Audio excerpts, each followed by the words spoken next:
The neon glow of Crestview University was meant to be a beacon of possibility, a guarantee of a safe, predictable future carved out by ambition. But on a cold Friday night in late autumn 2018, that promise was extinguished by an act of cold, calculated silence.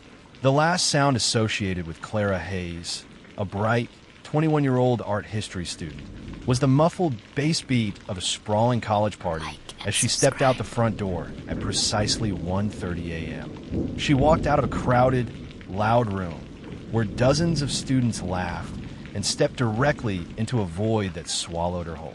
The hook of this tragedy was its sheer, impossible neatness, a crime deliberately engineered to be invisible.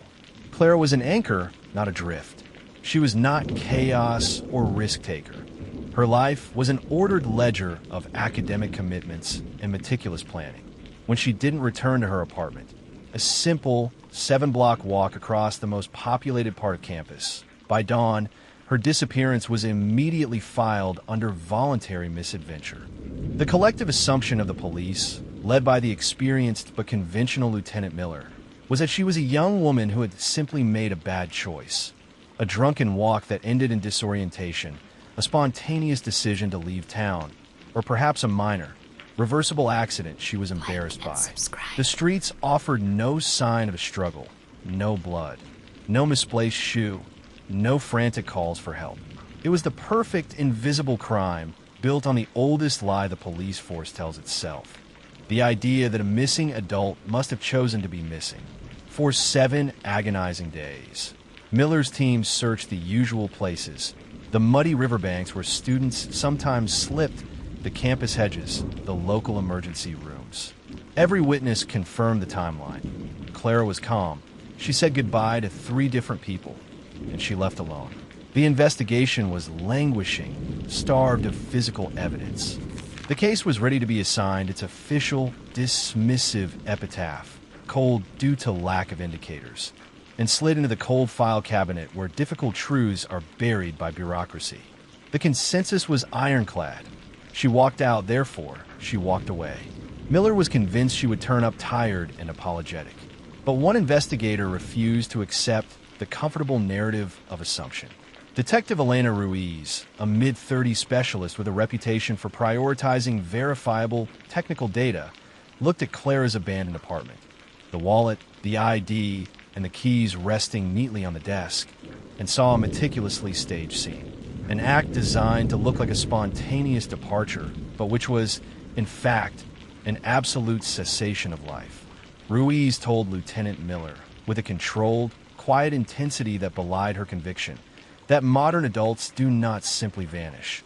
They leave a digital trail, a shadow of data that is infinitely more truthful than any human memory.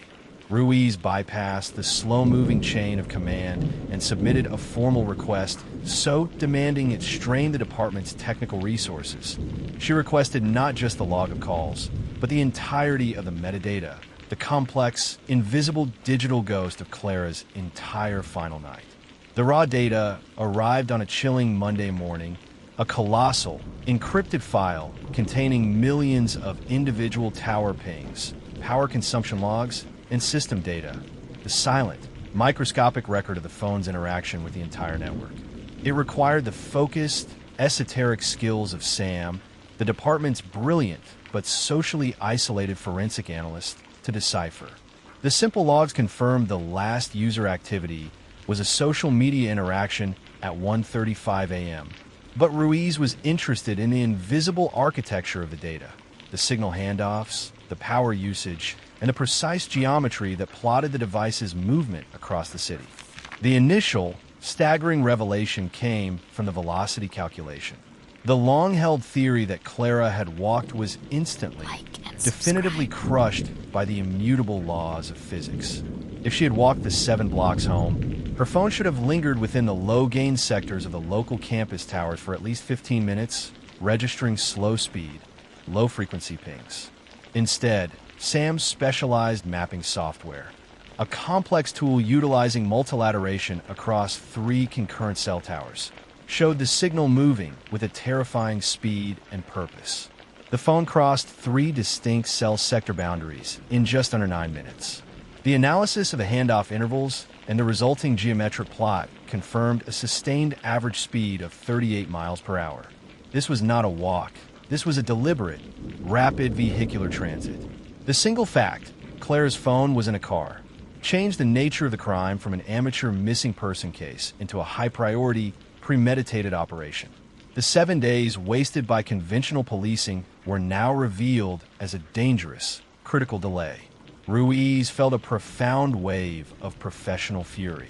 The system had nearly failed due to its own dismissiveness. She instructed Sam to ignore the time, to forget the witnesses, and to simply follow the digital trail. The implication was immense. Clara had either been forced into a car, abduction, or had voluntarily entered a car for a secret meeting, rendezvous. The trajectory of the vehicle, encoded in the handoff logs, became the new key to the investigation, the data map superseding the actual streets and the subjective testimony of partygoers. The next step was a technical sprint. Determine where the car was going and why the destination was deemed worthy of a 38-mile-per-hour journey in the dead of night. Ruiz and Sam focused entirely on tracing the vehicular path. The data map became a terrifying, unfolding narrative of calculated betrayal. The car did not head toward Clara's known residence, nor did it attempt to reach the nearest interstate highway that would facilitate an escape. Instead, it took a baffling, serpentine route south, deep into the least populated, most forgotten sector of Crestview, an area dominated by decades-old, crumbling industrial infrastructure and abandoned warehouses. The movement was too complex to be accidental or random. The vehicle executed a series of rapid, coordinated handoffs between distant cell towers, following a calculated corridor of movement designed to bypass main roads and the city's few active traffic cameras. The path led them to the sprawling, massive, and defunct Crestview Steel Mill complex, a monument to the city's forgotten past, sitting dark and silent at the edge of the urban grid. The final turn was onto an unmarked, unpaved service road, a gravel track only known by those with intimate, almost obsessive prior knowledge of the derelict grounds. The final definitive connection, the last piece of digital information Clara's phone would ever transmit, was registered at 2:03 a.m. Sam pinpointed the tower location and, factoring in the peak signal strength and the surrounding topography, confirmed the phone was stationary and likely inside a large metallic structure. The location was precise: a remote, decaying warehouse complex owned by a dormant shell company situated exactly 10 miles from the lively campus. Ruiz knew this was no random destination. The remote, inaccessible nature of the final ping confirmed the location was integral to the operation. The tactical team was mobilized with minimal oversight, prioritizing secrecy and speed.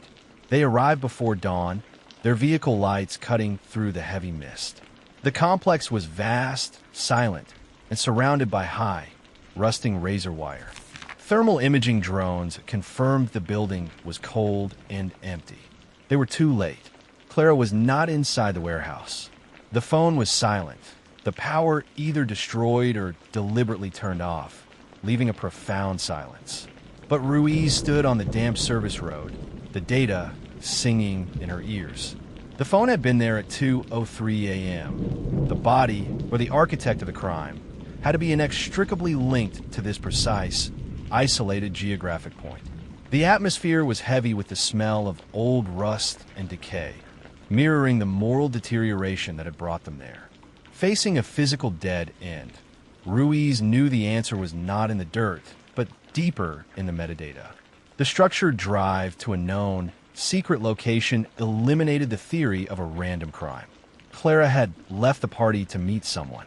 This pointed the investigation squarely back to the communication logs preceding her exit. While the surface logs were intentionally clean, Sam drilled down into the deep system logs. He discovered that Clara had been using a highly encrypted, peer-to-peer messaging service known for its ephemeral, self-deleting messages. This service, popular among those who wished to leave no trace, was a hallmark of the perpetrator's cautious planning.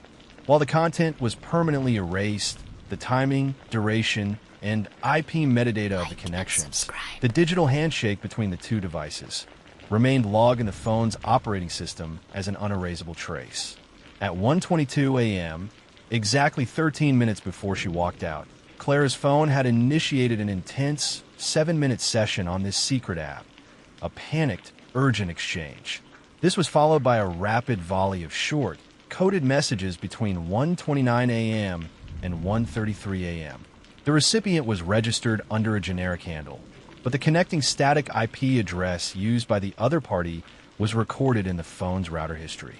Ruiz cross-referenced the static IP address with local utility records, zeroing in on a small, unassuming apartment complex near the university.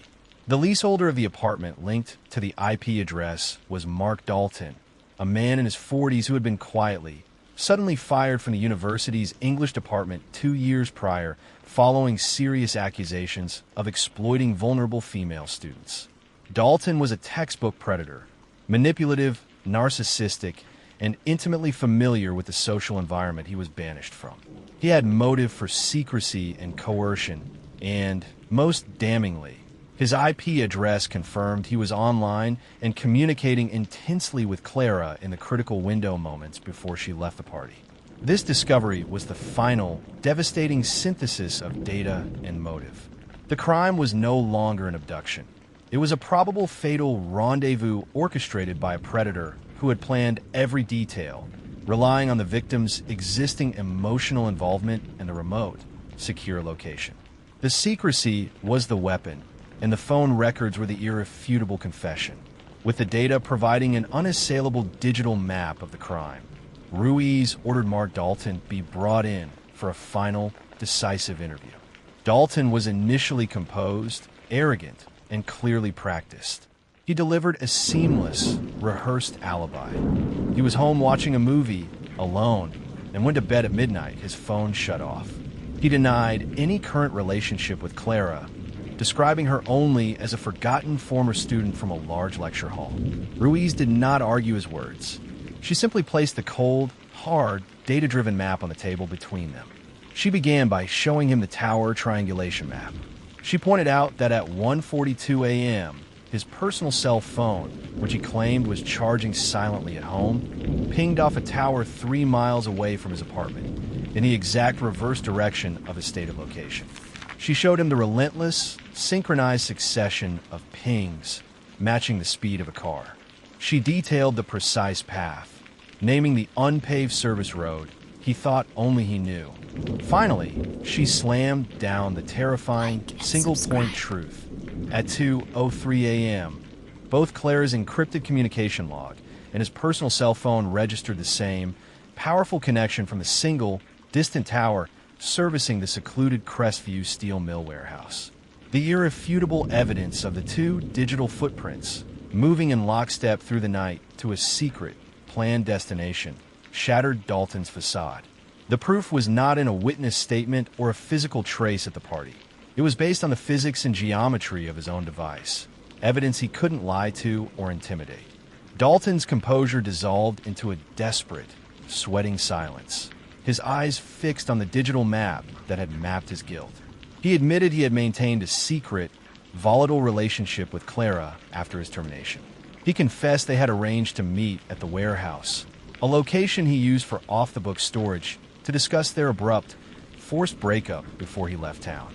He claimed that the meeting, fueled by years of resentment and secrecy, escalated into a violent, fatal argument, a sudden, desperate explosion of anger that ended her life. The cold, mechanical data had defeated the meticulous, practiced liar. 25 minutes and 30 seconds, the digital grave and final justice. The confession was rapid, agonizing, and ultimately complete. Dalton admitted that, in a panic, he drove Clara's body and the phone 3 miles further into the dense Crestview State Park that bordered the warehouse complex. He knew the land well, having explored its isolated ravines for years.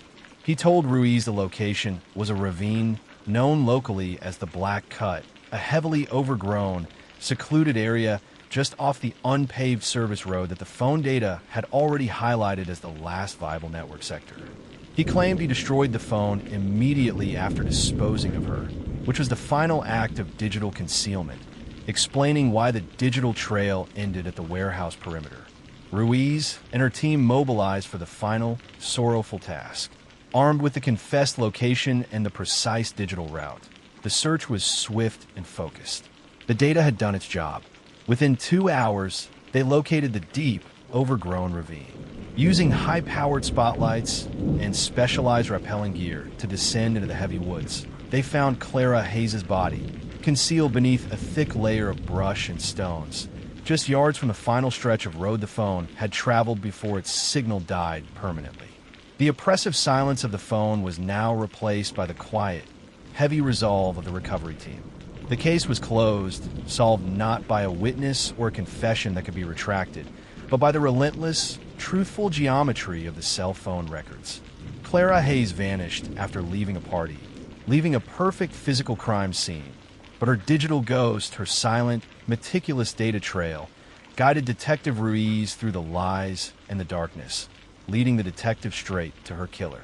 The machine of justice, once slowed by human prejudice, was ultimately guided by the silent, undeniable language of data. The digital ghost had found its final resting place, bringing a devastating, concrete form of closure to a tragedy that began with a simple, secret, encrypted message. The story of Clara Hayes is a haunting lesson in the digital age. You can outrun the police, but you cannot outrun your own data. This was Trace Crime Files. Subscribe for more stories where truth is stranger than fiction, and justice is never as simple as it seems.